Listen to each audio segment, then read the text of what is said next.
Hey guys, আমি অমিত কাউরি আর আপনারা দেখছেন বিনিয়োগ ভারত ইউটিউব চ্যানেল। আমাকে অনেকেই প্রশ্ন করছে যে মেটাল সেক্টরে আমরা একটা ক্র্যাশ দেখছি। গোল্ড অলরেডি তাদের অল টাইম হাই থেকে 30%-এর বেশি কারেক্ট করে গেছে। আর সিলভারে আমরা একটা ভয়ঙ্কর ফল দেখছি। অলমোস্ট 40%-এর বেশি সিলভারে আমরা একটা ফল দেখে নিয়েছি।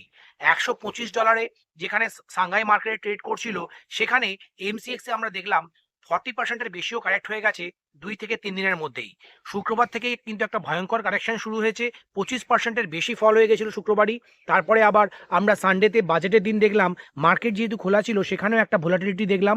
আর সিলভারের প্রাইস অনেকটাই ফল করে যায়। গোল্ডের প্রাইস যদিও বটম ফরমেশন করে সেখান থেকে উপরেও যাওয়ার চেষ্টা করছে, কিন্তু আমার মনে হয় এই ফলটা আরও কিছুদিন সাস্টেন করবে। অ্যাটলিস্ট 7 to 8 ডেজের একটা কারেকশন আমরা এখানে দেখতে পারি। কিন্তু যেহেতু এটা একটা মেটাল সেক্টরের স্ট্রাকচারাল বুল র্যালি, সেই জন্য র্যালি খুব সহজেই শেষ হয়ে যাবে না। তাই আপনারা কিন্তু হতাশ হয়ে লসেই আপনাদের সিলভার আর গোল্ড সেল করে দেবেন না, বা মেটাল সেক্টরের ইটিএফগুলিকেও সেল করে দেবেন না। মেটাল সেক্টরের র্যালি এত সহজে শেষ হবে না। আমার ধারণা এখান থেকে একটা সুইং লো ফরমেশন করবে, তারপরে আবার র্যালি শুরু হবে। যতদিন গ্লোবাল লেভেলে আনসার্টেনিটি থাকবে ততদিনই আমরা এই মেটাল সেক্টরে র্যালি দেখতে পাবো। গোল্ড সিলভারও কিন্তু অনেক বেশি র্যালি এখান থেকেও হতে পারে।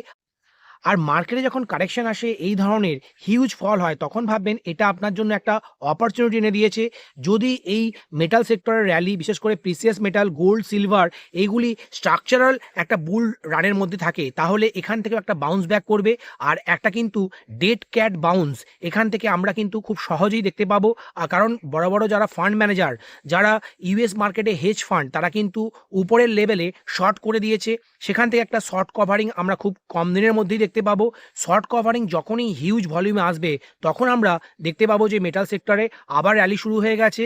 সিলভার আর গোল্ড কিন্তু একটা এখান থেকেও 30, 40, 50%-এর র্যালি কিন্তু আমরা খুব শর্ট টার্মেই দেখতে পাবো। তাই বন্ধুরা, এখনই যে কারেকশন হচ্ছে, এখানে আপনারা প্যানিক সেলিং করবেন না, খুব তাড়াতাড়ি এসে ডিসিশন নেবেন না। যারা লং টার্ম ইনভেস্টার তারা এসআইপির মাধ্যমে ইনভেস্ট করে যান। আর যারা ভাবছেন যে এখানে একটা লামসাম ইনভেস্টমেন্টের অপরচুনিটি আসছে, তাদেরকে বলবো ভাববেন না যে কারেকশন শেষ হয়ে গেল। কারেকশন এখান থেকেও আরও বেশি ডিপ লেভেল হতে পারে। সিলভারে অ্যাটলিস্ট 50%-এর কারেকশন আমরা এখানে দেখতে পাবো। আর গোল্ডে কিন্তু 40%-এর কারেকশনও কিন্তু যদি আমরা দেখতে পাই, আমরা কিন্তু কখনোই ঘাবড়াবো না। সেখানে আমরা আরও বটমে বেশি পরিমাণ অ্যালোকেশন করব। আপনাদের রিস্ক অ্যাপেটাইট অনুযায়ী এই মেটাল সেক্টরে ইনভেস্ট করবেন, কারণ মেটাল সেক্টর কিন্তু অনেক বেশি ভোলাটাইল নেচারের হয়। এখানে অনেক বেশি ডেরিভেটিভ মার্কেটে কাজ হয়। মানে অনেকেই লং করে, মানে তারা ডেরিভেটিভে লেভারেজ নিয়ে লং করে, আবার অনেকে শর্ট করে দেয়। সেই জন্যই আমরা এত বেশি ভোলাটিলিটি দেখতে পাচ্ছি এই মেটাল সেক্টরে।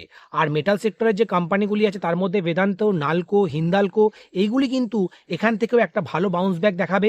আর হিন্দুস্তান জিঙ্কও কিন্তু অনেকটাই কারেক্ট করে গেছে।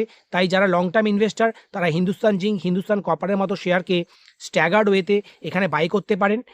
আশা করি আজকের ভিডিও থেকে আপনাদের একটা ডাউট ক্লিয়ার হয়ে গেছে, আপনারাও বুঝে নিয়েছেন যে আপনাদের এখন কি করতে হবে। তবে বন্ধুরা, এই ভিডিওটিকে কোনো রকমের রেকমেন্ডেশন বা ইনভেস্টমেন্ট টিপস হিসেবে নেবেন না।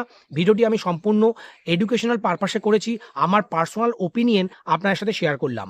আমি কিন্তু এই ডিপে ধীরে ধীরে বাই করছি, আমি অ্যাকুমুলেট করছি সিলভার, গোল্ড এবং আদার মেটাল সেক্টরের স্টকগুলিকে।